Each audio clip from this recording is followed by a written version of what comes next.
সেতুতে পা দিল মাগ সতীর চরণ পরশে সেতু বজ্র সম হলো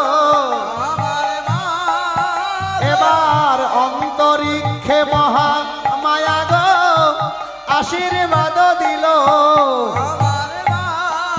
মাগ ধীরে ধীরে সতী বালি করিল গমন আবার ঊর্ধ্বনি জয়ের ধ্বনি দিবেন সর্বজন মাগ ধীরে ধীরে সতী বালি করিছে গমন এবার কিসের সেতুর পরে করিল গমন মাগ ধীরে ধীরে সেতুখানা পার হয়ে যায় মাগ ওপার হতে নেতা ধোপা কোলে তুলে নেয় এবার ঊর্ধ্বনি জয়ের ধ্বনি পড়িতে লাগিল মাগ সতী সতী বলে বেহলার সাড়া পড়ে গেল এবার শিবের কৈলাসে গিয়ে উপনীত হলো একবার উলুর ধ্বনি জয়ের ধ্বনি পড়িতে লাগিল আমার মা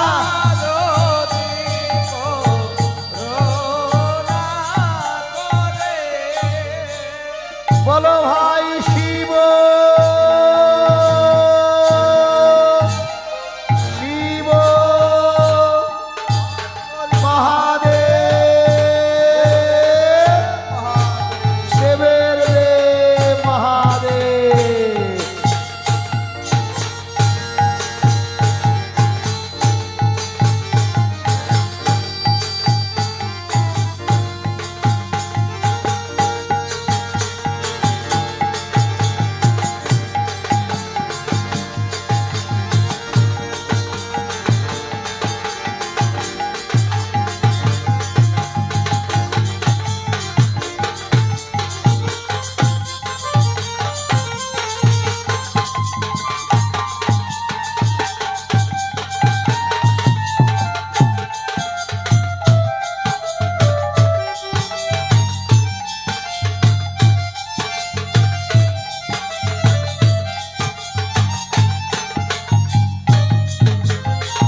সিলিম লাগা বেশ গুরুদেব আপনি আসন গ্রহণ করুন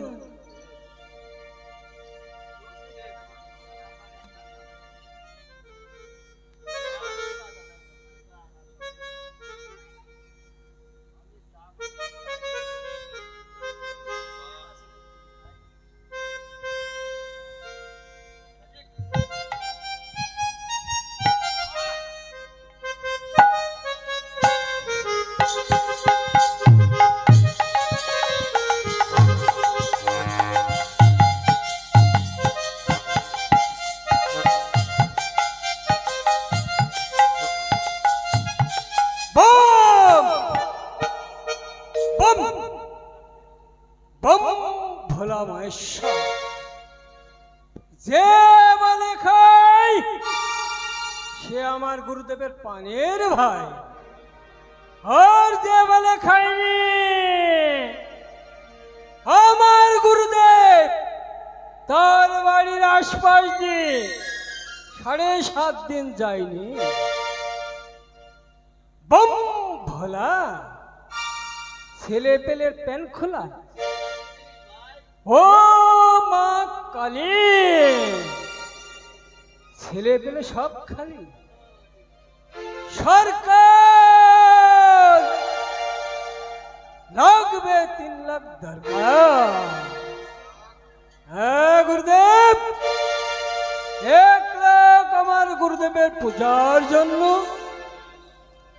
আর 1 লাখ এই গরিব গ্রামবাসীর জন্য আর 1 লাখ আমার গাজা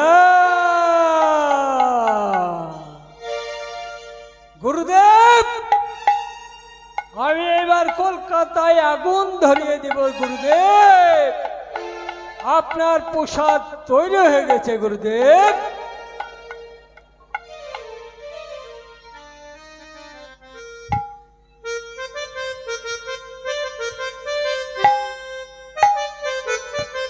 গুরুদেব, এই আপনার প্রসাদ নেন গুরুদেব।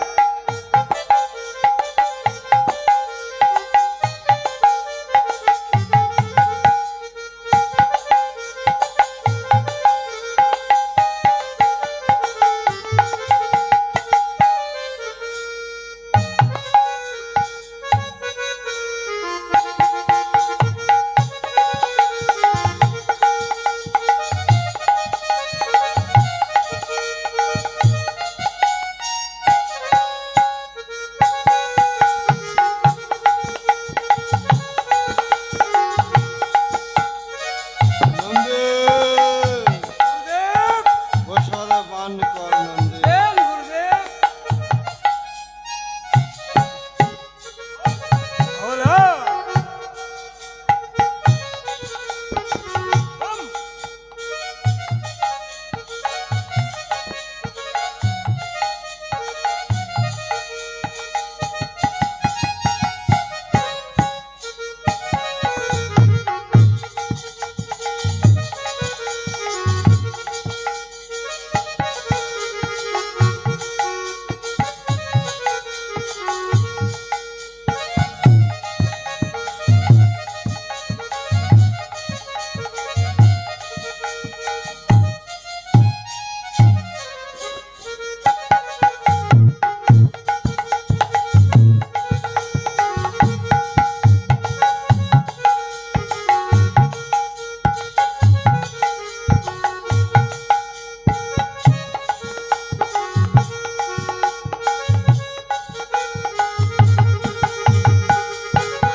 এ কি নন্দী,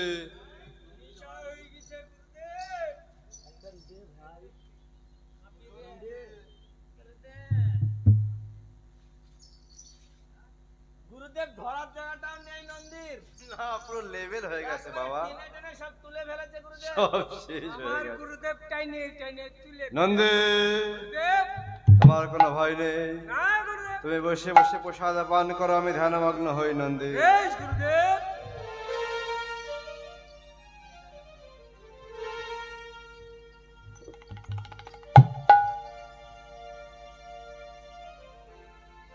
ওগো ঠাকুর, ওগো দয়াময়, আর কত দূর তোমার কৈলাস? আমি যে আর চলতে পারছি না ঠাকুর, তুমি একটিবার কৃপা করে আমাকে দর্শন দাও। তোমারই বিহনে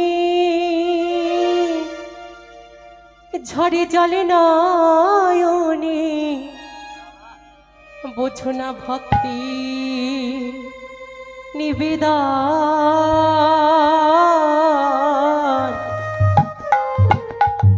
হে দয়াল ঠাকুর, তুমি আছো কত দূর, পাবো কি তোমার দর্শন? হে দয়াল ঠাকুর, তুমি আছো কত দূর, পাবো কি তোমার দর্শন? হে দয়াল ঠাকুর, আছো কত দূর, পাবো কি তোমার দর্শন?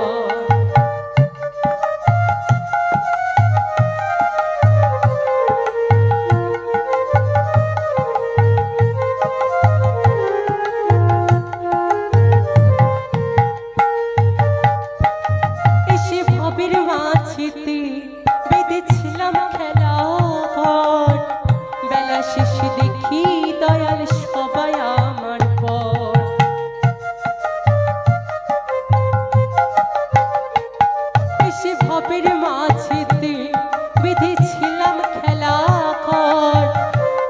শেষে দেখি দয়াল সবাই আমার পর।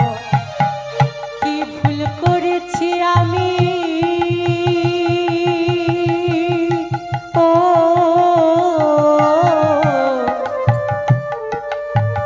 কি ভুল করেছি আমি সারা জীবন ভর। হে দয়াল ঠাকুর আছো কত দূর, পাবো কি তোমার দর্শন। হে দয়াল ঠাকুর আছো কত দূর, পাবো কি তোমার দর্শন। একি আমি এমন সময় শিবের কৈলাসে এলাম, ঠাকুর যে ধ্যানে মগ্ন হয়ে গেছে। আর ঠাকুর ধ্যানে মগ্ন হয়ে থাকলে আমি যে কিছুতেই আমার মনের কথা ঠাকুরকে বলতে পারবো না। আর আমি যদি আমার মনের কথা ঠাকুরকে না খুলে বলতে পারি, আমি যে কখনোই আমার স্বামীর প্রাণ ফিরে পাবো না। না না, সর্বপ্রথমে আমি আমার ভক্তিপূর্ণ প্রণাম জানাই ঠাকুরকে। ওম নমঃ শিবায় শান্তায় কারুণাত্রায় হেতবে নিবেদিতামি চতমরং তৎগতি পরমেশ্বরম।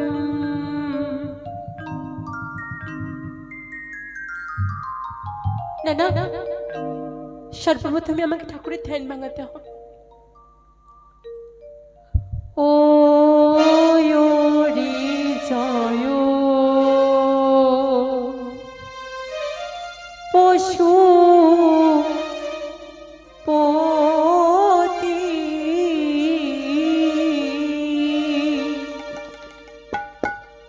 ও তুমি অগতির গতি, ওই একবার তরা তরাও হে জয় পশু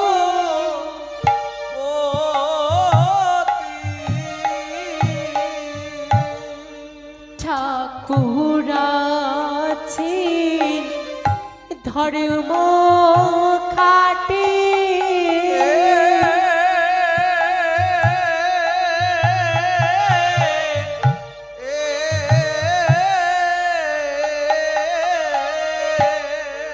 বালি তারাই তোমার সম্মুখে জোড়ো হস্তে বালি করে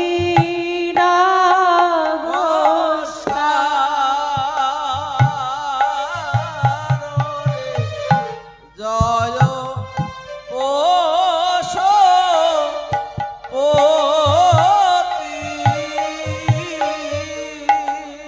তুমি তো যাও গতির হরি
জগতেরি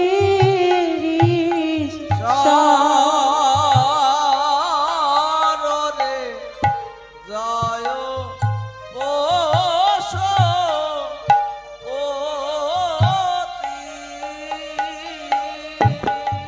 ওগো ঠাকুর, ওগো দয়াময়, এই অভাগিনীটাকে তুমি একটিবার নয়ন মেলে চাও, একটিবার চাও। আমি নারী অভাগিনী,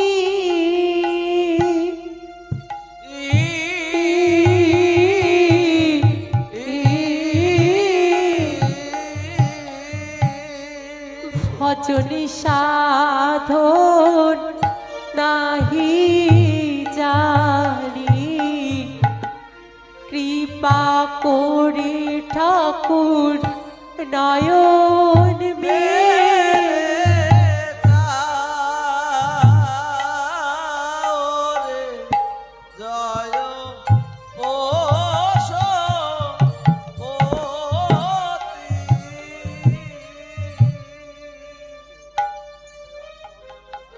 করলে নারী, নারী তুমি যদি কোনো দানবী হও আমি তোমায় হাস্য করে দেব নারী। তুমি যদি কোনো দেবী হও আমি তোমায় ফুল জালে পুজিব, আর তুমি যদি কোনো মানবী হও আমি তোমায় করবো অভিশাপ নারী। না ঠাকুর, কে তুমি? আমি যে কোনো মানবীয় নই, নারী দানবীয় নই, বলো নারী বলো, আবার কোনো দেবীও নই। কে তুমি নারী? আমি কি জানেন? বলো নারী বলো। তাহলে শুনুন। নারী ছিলাম আমরা ইন্দ্রপুরে,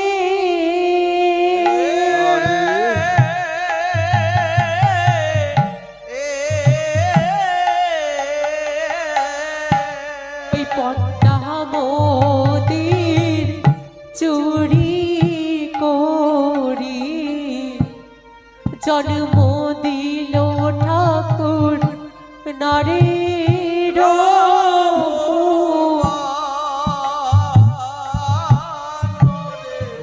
কি বলছো নারী? হ্যাঁ ঠাকুর, তারপর কি হলো বলো নারী বলো। আমার জন্ম হলো নিছানিতে,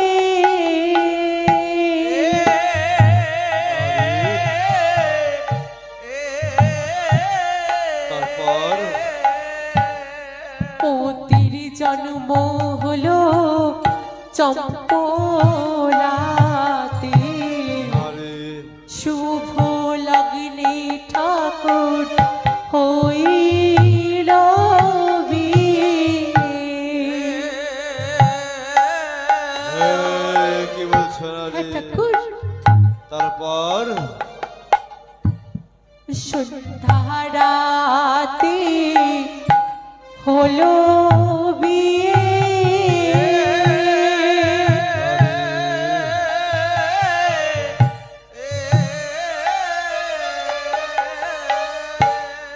গেলাম আমরা বাসর ঘরে, নিশির শেষে পতি খেলো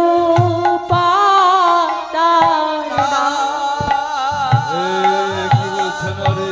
ঠাকুর, তারপর শুনুন তাহলে। বলো নারী।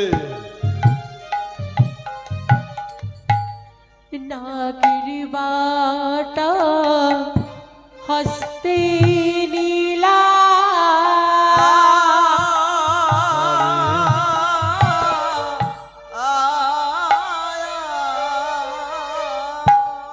মরা পতি বক্ষে নীলা, ভিসি ভিসি ঠাকুর এলাম কইলা সে। কি বলছো নারী? হ্যাঁ ঠাকুর, কিন্তু আমার কৈলাসে কেন এলে নারী? কেন এলাম জানেন? বলো নারী বলো। আমি নারী অভাগিনী,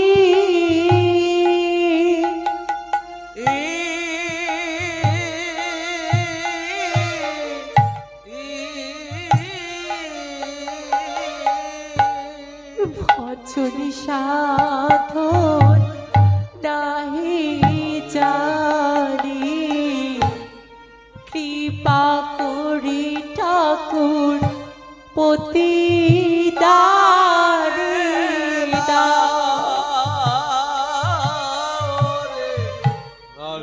ওগো ঠাকুর। তুমি বলছো ছিলে তোমরা ইন্দ্রপুরে, পদ্মা তোমাদের চুরি করে জন্মদিন নারীর ভুবন। সন্ধ্যা রাতে হলো বিয়ে গেলে তোমরা বাসর ঘরে, আর নিশি শেষে পদ্মায় নাগে খেলে তোমার প্রতি সত্য ঠাকুর। নাগের বাটা হস্তে নিয়ে বেতাপতি করে তুমি 6 মাস ভেসে দাঁড়িয়ে আমার কৈলাসে, সত্য। শুধুমাত্র পতি ফিরে বাবার আশায়। কিন্তু নারী, তুমি এই 6 মাস গঙ্গার জলে ভেসে এলে আমার কৈলাসে, এই 6 মাস তুমি কার ভরসায় এলে নারী? কেন ঠাকুর? নারী, আমি ভগবানের ভরসায় এসেছি। ভগবান ভরসায়? হ্যাঁ ঠাকুর। বলো নারী, বলো কে তোমার ভগবান?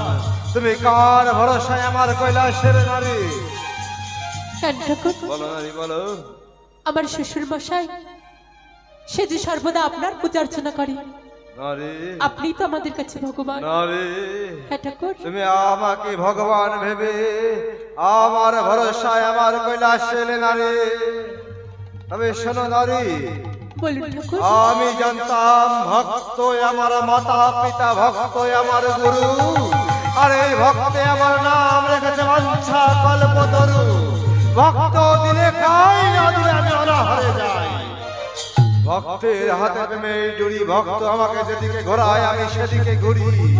হ্যাঁ নারী, ঠাকুর। আমি সেই ভক্তের উপর বিশ্বাস করে ওই চম্পলা অধিপতি চন্দ্রকান্ত সদাগরের কাছে আমার কন্যা মনসার পূজার দায়িত্ব দিয়েছিলাম নারী। কিন্তু নারী, আমার কন্যা মনসা একটি মাত্র প্রশ্নের জন্য ওই চন্দ্র সদাগরের দুয়ারে 1 দিন 2 দিন 3 দিন নয়, শত শত দিন গিয়েছিল নারী।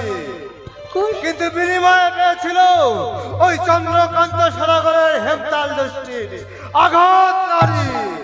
এই নারী, সেদিন তোমার শ্বশুর মহাশয় যে ভগবানের ভরসা করে আমার কন্যা মনসার গায়ে আঘাত করেছিল, আজ তুমি আমার কৈলাস থেকে বেরিয়ে যাও নারী। না ঠাকুর, আমি যে অনেক আশা করে আপনার দ্বারে পৌঁছেছি, আপনি আমাকে তাই দেবেন না ঠাকুর। আপনি কৃপা করে আমার স্বামীর প্রাণ ফিরিয়ে দিন। আজ আমার কৈলাস থেকে বেরিয়ে গিয়ে সেই ভগবানের সাধনা করো, দেখি তোমার পতির প্রাণ ফিরিয়ে দেয় কিনা নারী। ঠাকুর, নারী, আপনি তো নিষ্ঠুর হবেন না। এই হতভাগী যে অনেক কষ্ট করে আপনার দ্বারে পৌঁছেছে, আপনি দয়া করে আমার স্বামীর প্রাণ ফিরিয়ে দিন। নন্দে, নন্দে, এই নারীকে কৈলাস থেকে বের করে দে নন্দী। গুরুদেব, যে ভক্ত দিলে আপনি খান, আর সেই ভক্ত না দিলে আপনি অনাহারে যান, আর সেই ভক্তকে আপনি তাড়িয়েছেন গুরুদেব। কি নন্দী, হ্যাঁ গুরুদেব। তোর মুখে আমি নীতিবাক্য শুনতে চাই না। আমি তোকে যেটা আদেশ করেছি, তুই শুধুমাত্র আমার দাস হয়ে আদেশ পালন কর। আমি পারবো না গুরুদেব, আমি পারবি পারবো না? না। বেশ, তবে এই কন্যার সঙ্গে তুই আমার কৈলাস পরিত্যাগ কর। গুরুদেব, এই কৈলাস থেকে আমাকে বের করে দিচ্ছেন গুরুদেব। হ্যাঁ, আপনার এই কৈলাস থেকে নামও চলে যাব। আর যাওয়ার সময় আপনাকে একটি কথা বলে যাই গুরুদেব, এই নন্দী যাওয়ার সময় আপনার এই কৈলাসের সিংহাসন থর থর করে কেঁপে উঠবে। তখন আপনি দেখে বলবেন, নন্দী তুই যাস না, নন্দী তুই যাস না, নন্দী তুই ফিরে আয়, নন্দী তুই ফিরে আয়। চলো বোন, আমরা এই কৈলাস থেকে বেরিয়ে যাই।